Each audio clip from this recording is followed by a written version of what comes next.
First Nation reparations. Esau money can't suppress his judgment.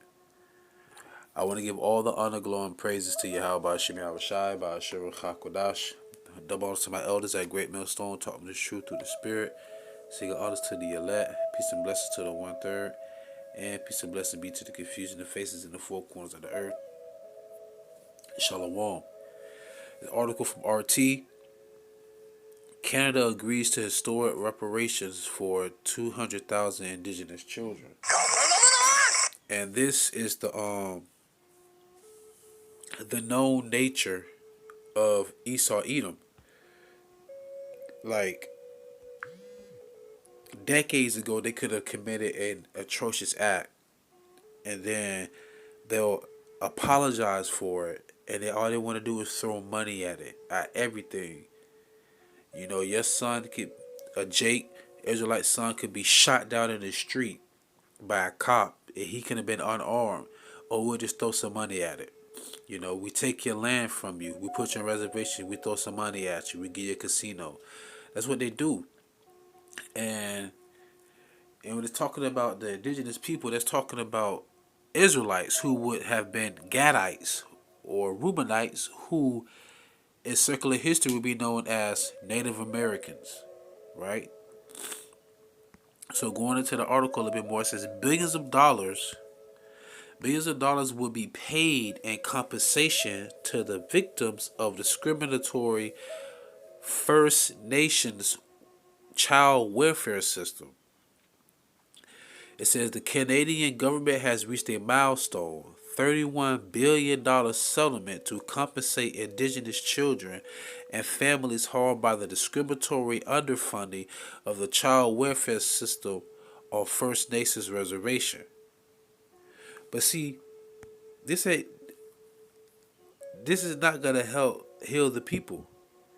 You know, they're talking about, oh, it's a great settlement, we're gonna give reparations to them.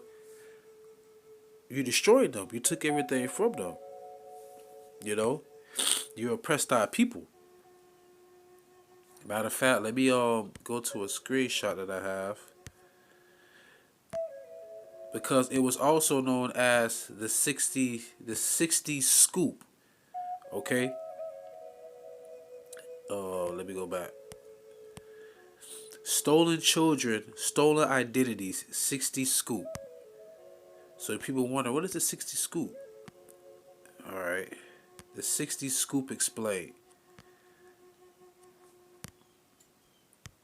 Bear with me for a moment. It was a sad period in our past when indigenous children, the Native Americans, the Gadites, the Reubenites, lost their names, languages, and connection to their heritage. Now I'm going to read the portion that's highlighted.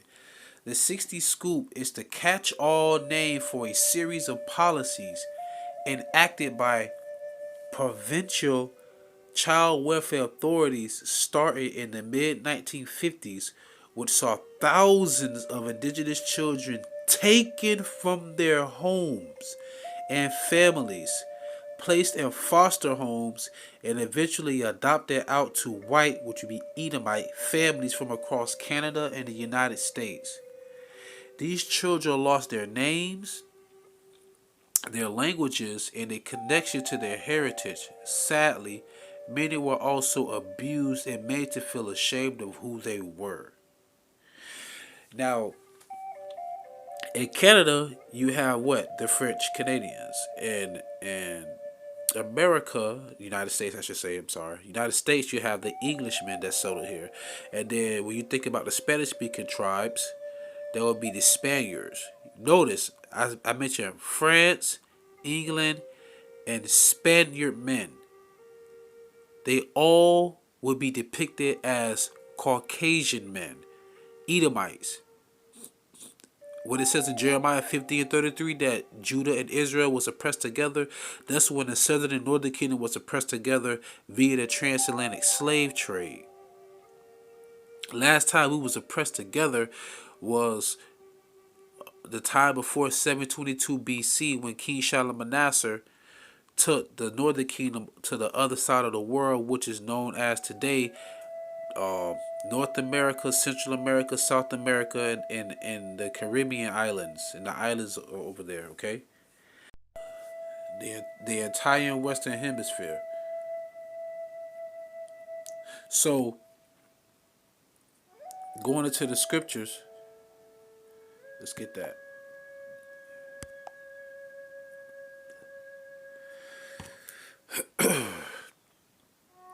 Micah 2:1. Woe to them that devise iniquity and work evil upon their beds.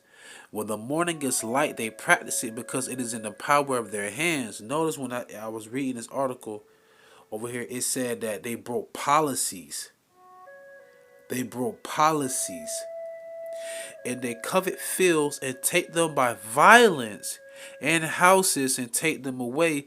So they oppress a man and his house, even a man and his heritage. You can't make this up, people. The Bible deals with secular history. Did not it say here in this article, in the highlighted in the green box, it says these children lost. This is the second to last sentence.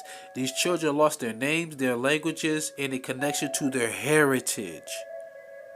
Okay, they showed you that also in Roots, when the Edomite man kept whipping Kunta Kinte and told him his name was Toby.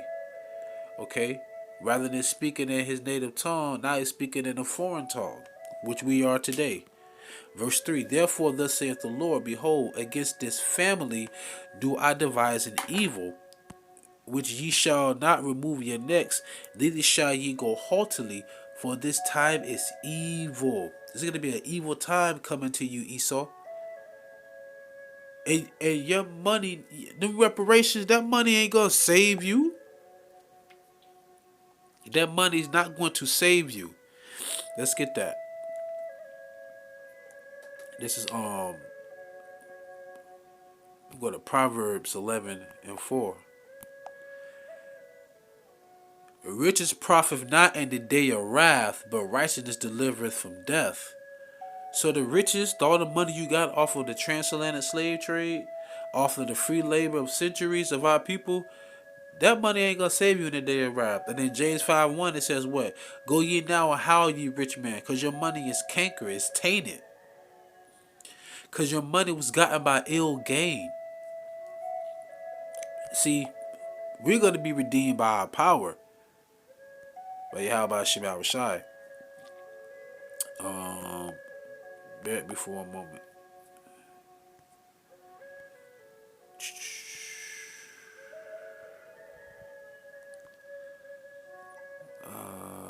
This is First Peter's. Oh, this is beautiful. Oh, this is beautiful. Part of my infirmities, y'all. I'm sniffing and everything, these weak bodies. First Peter 1:18. For as much as ye know that ye were not redeemed with corruptible things. That money not going to redeem us, right? Our brothers and sisters. As silver and gold from your vain conversation received by tradition from your fathers, but with the precious blood of Mashiach, as of a lamb without blemish and without spot, who verily was foreordained before the foundation of the world, but was made manifest in these last times for you. Because now we have an understanding of why we went through what we went through via the transatlantic slave trade, and why we're constantly being oppressed, going back to Amos 1:10, that perpetual hatred that Esau have against us. Because your forefather sold his birthright to our forefather. And it's always been a perpetual hatred between the two, Jacob and Esau. I mean, it goes back even further, because Esau is also the seed of Cain. Because Cain had a disdain for Abel to kill his own brother because his brother did what was right. Don't that sound like something that would happen today with actual biological brothers today as well? Like, oh, you did good on your report card, so we're going to go get some pizza, but you got to sit here and study. You going to be mad at your brother, but if you would, you know better than do better, right? So, going back to what happened, this is why, we give our honor, glory, and praises to Yahawah by Hashem Yahawashi, because the Lord has revealed in these last days unto us. All right, verse 21. Who by him who by him do believe in God, Yahweh, that raised him up from the dead and gave him glory, that your faith and hope might be in God. Right. So we ain't going down to no courthouse. We not protesting looking for reparations. Hell, second Ezra, the 6th chapter, Ezra said, if the world be made for our sake. I'm like, hold on, pump the brakes. The world was made for our sakes, so why the hell would I want a fiat currency with an Edomite man's face on it? Kick rocks with no shoes on in the middle of the sand. I'm telling you, man, YAHAWASHI gonna come back and redeem us. I'm not gonna make this long, but I had to touch on this article. I was like, wait a minute, they finna get them money, you know. This is Genesis 49, and I think it's 15. Bear it before a moment. Remember, Gad and Reuben are the Native Americans, but nonetheless, they both are gonna receive the same reward for what happened to them. Genesis 49 and 19. Gad, a troop shall overcome him, but he shall overcome at the last. Remember, I just read in 1 Peter, so in the last days, the Lord's raising us back up, so that the Lord said that he gonna raise us up in the last. And Esau, the Lord gonna be the lawnmower and your ass is grass. Straight up. Alright, I'm closing out with this one.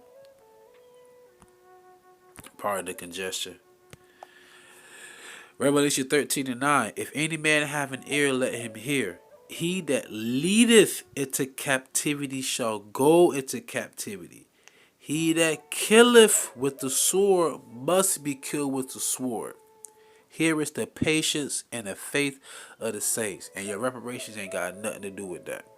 So with that being said, I pray you was edified and fed. Stay in the spirit. Don't fear it. Just endure it. Ask for forgiveness. Pray without ceasing. Stay humble. Remain diligent. YASHARAHLA. Shalom.